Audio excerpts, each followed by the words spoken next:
The older I get, the more I realize how important money management is.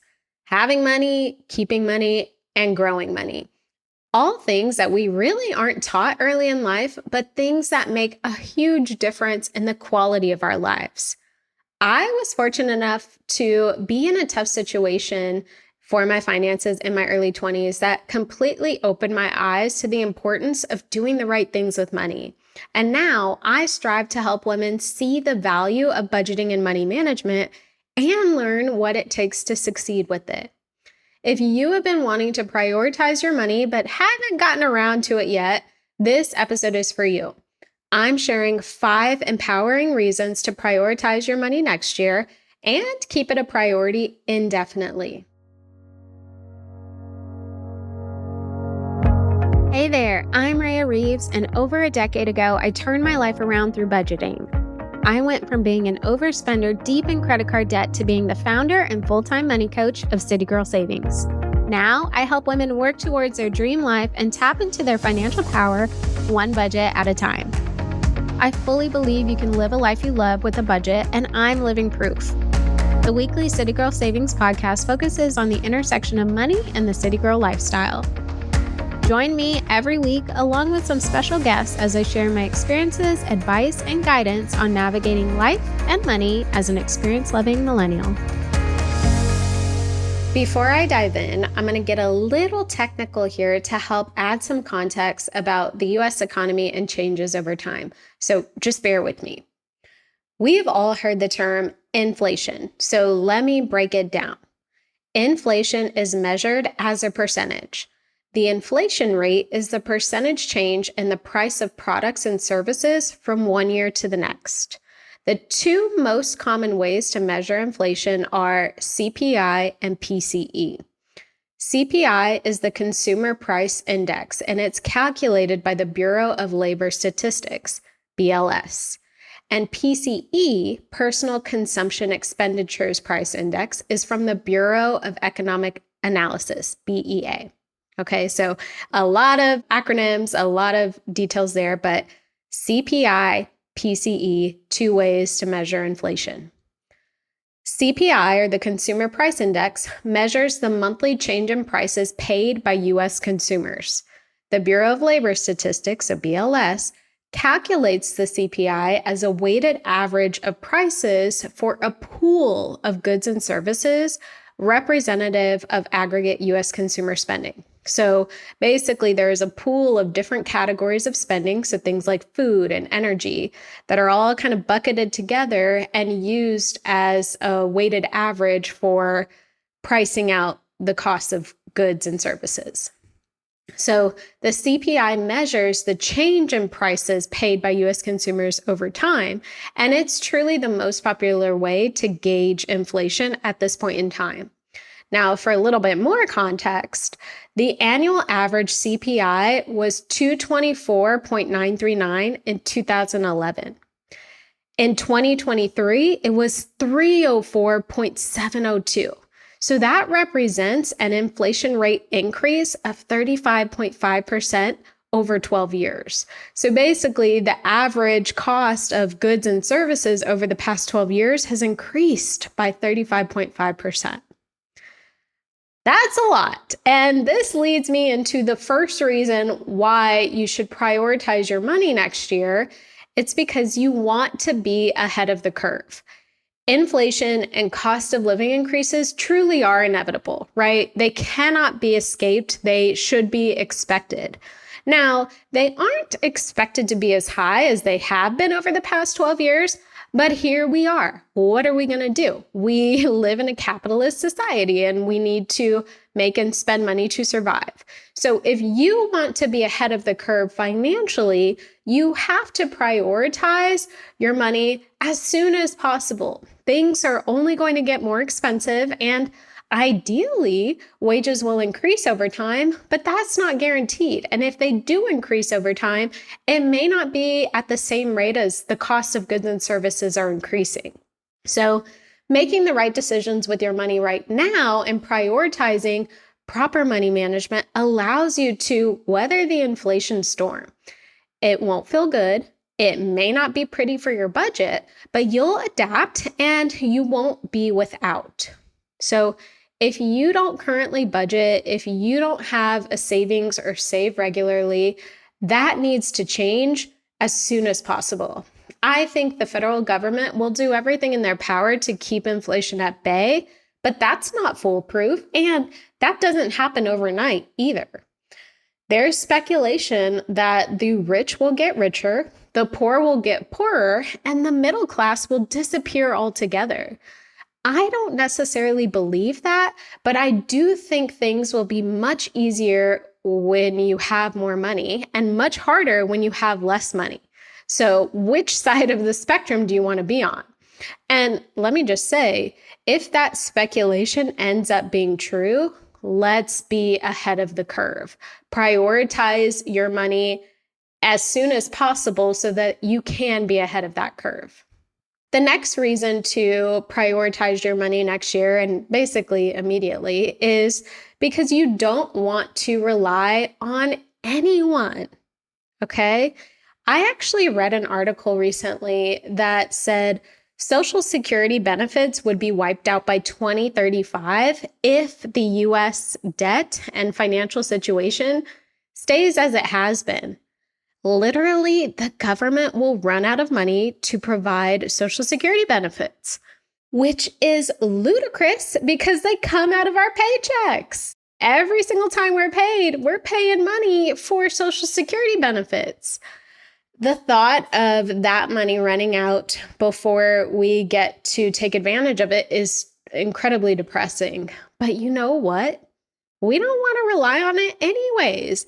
That's just another reason to start prioritizing your money as soon as possible.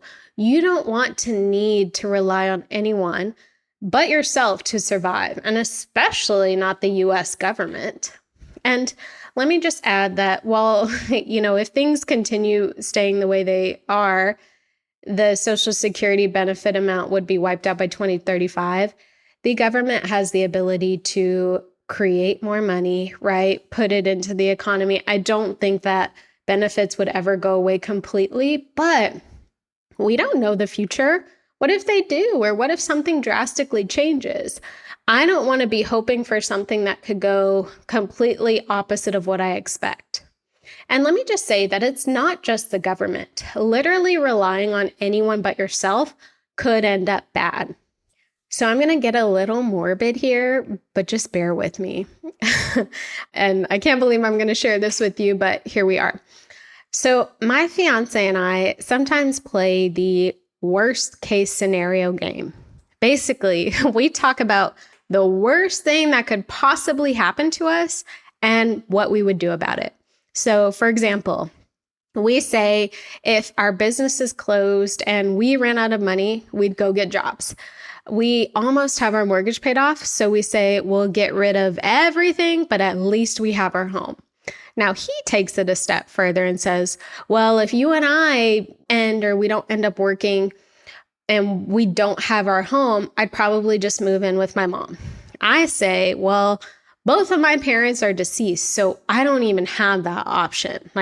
I got to make sure that if everything falls apart, I have a place to go. I could go live with my brother or my uncle, but that's probably not ideal.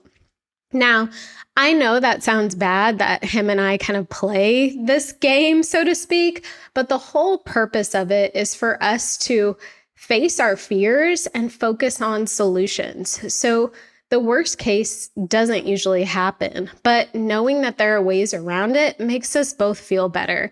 And maybe it's because we're both business owners, so we don't have the financial stability of like a W-2 job or a corporate job or working for someone else. But it really does help us kind of face reality, face what could actually happen, and have a game plan, so to speak, if worst case did actually become true. And if I'm being honest, it's a defense mechanism. I've been through some awful things in my life, and knowing that I have gotten through those things really does help. It shows me that as I continue to prioritize my money, I give myself more options to bounce back quickly or without much harm or damage, especially if things were to go south. So I'm not saying go play the worst case scenario game with you, yourself, and your partner, but I did want to share that with you to encourage you to prioritize your money now so you don't have to rely on anyone, especially if worst case scenario were to happen to you. Are you loving this episode so far? Well, the money and life level up conversations never end in the City Girl Savings community. Visit citygirlsavings.com for instant access to resources that help you budget, level up your money mindset, and so much more. And make sure you stay up to date with CGS by following us on Instagram, TikTok, and YouTube, all at City Girl Savings.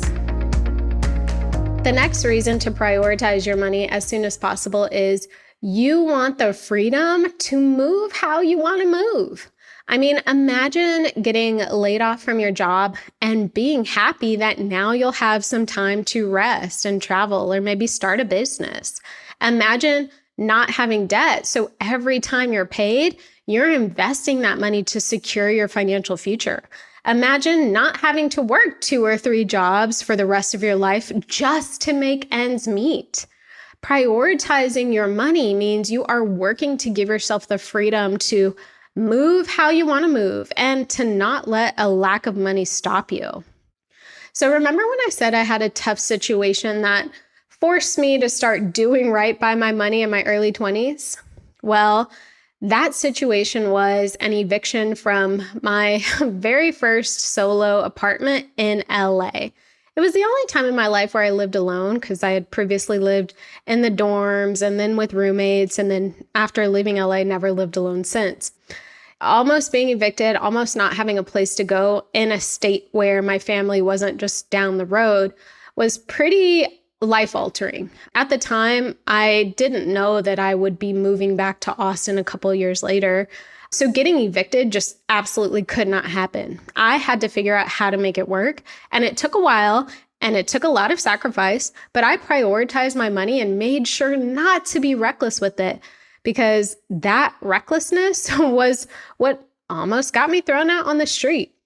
Now, I share a lot about that story and what brought me back to Austin in City Girl Savings podcast episode number 1. If you want to hear that, I'll link to it in the show notes. But as hard as that situation was for me at the time, it truly was the catalyst for my financial change, and I'm so much better off for it. I am not fully free financially by any means, but I have more freedom now than I ever had. And, my future self will have even more freedom. So prioritize your money as soon as you possibly can so that you can give yourself the freedom to move how you want to move in the present, but also in the future. And speaking of that, you'll want to prioritize your money now so you don't have to worry about money later in the future. So investing your money, whether that's in real estate, a retirement plan, or the stock market, is truly the best way to build wealth long term.